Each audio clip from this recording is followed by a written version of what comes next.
Una condena por un caso de ejecuciones extrajudiciales falso dejó al descubierto una macabra práctica hasta ahora desconocida para la opinión pública. La existencia de una granja donde algunos militares, mediante engaños, llevaban a sus víctimas para desarrollar supuestos trabajos agrícolas, pero que en realidad era un espacio para esclavizarlos y asesinarlos cuando necesitaban presentar bajas en combate. Exclusivo Noticias Caracol.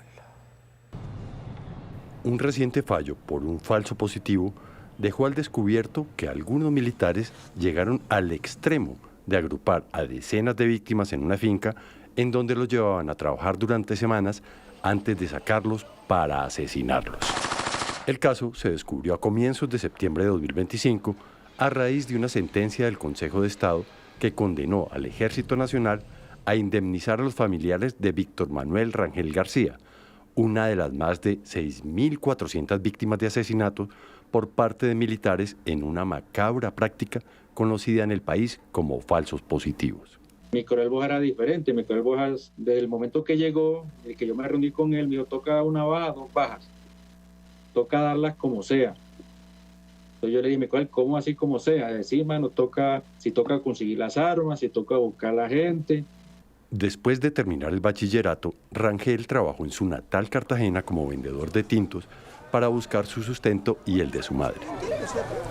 El 13 de septiembre de 2007 viajó a Sucre a laborar en una finca. En enero de 2008, su familia se enteró por las noticias que el joven de 22 años había muerto en un supuesto enfrentamiento con tropas de la Fuerza de Tarea Conjunta de Sucre, comandada en ese entonces por el coronel Luis Fernando Borja. Porque antes no nos pedían resultados como muertos, pero los hacíamos, no los reportábamos. Por eso yo decía también en Tolú Viejo que 6.402 es un número pequeño.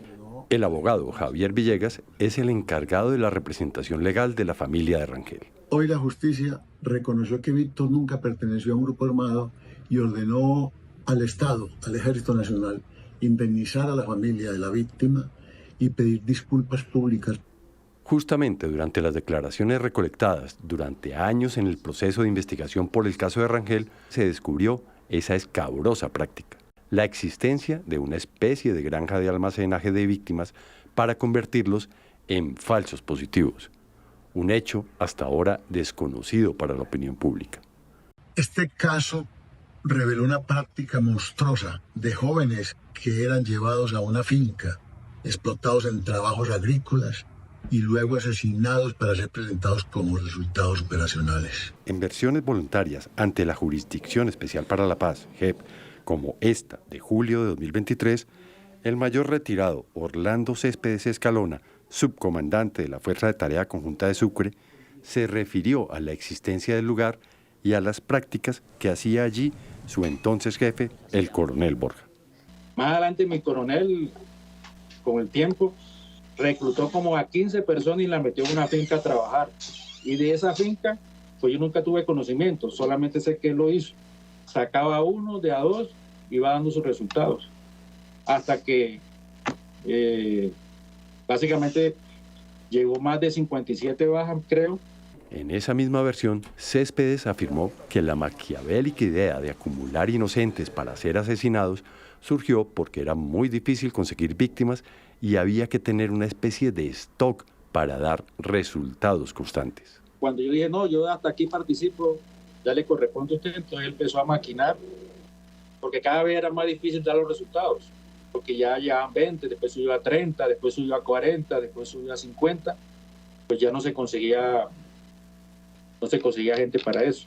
Y añadió al testigo en relación con los oficiales del ejército que conocieron de esa finca en la costa atlántica. Pues yo sé que mi coronel Borja, mi coronel Peña, comandante de la brigada, mi coronel Narváez, que era el jefe de todas operaciones de toda la brigada, pues sí tenían, de una manera u otra, sí tenían el conocimiento. Cuando usted se refiere que tengan conocimiento a lo que hacían es a esa práctica de llevar, discúlpeme la palabra, de llevar personas y almacenarlas en una finca para luego llevárselas y asesinarlas.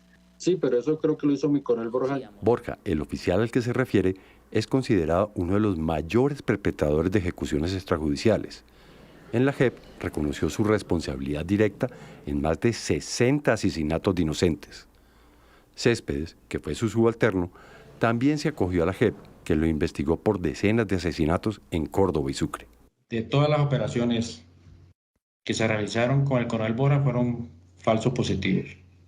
Estos dos oficiales fueron condenados a más de 40 años de prisión por sus crímenes, pero se acogieron a la JEP y actualmente están en libertad.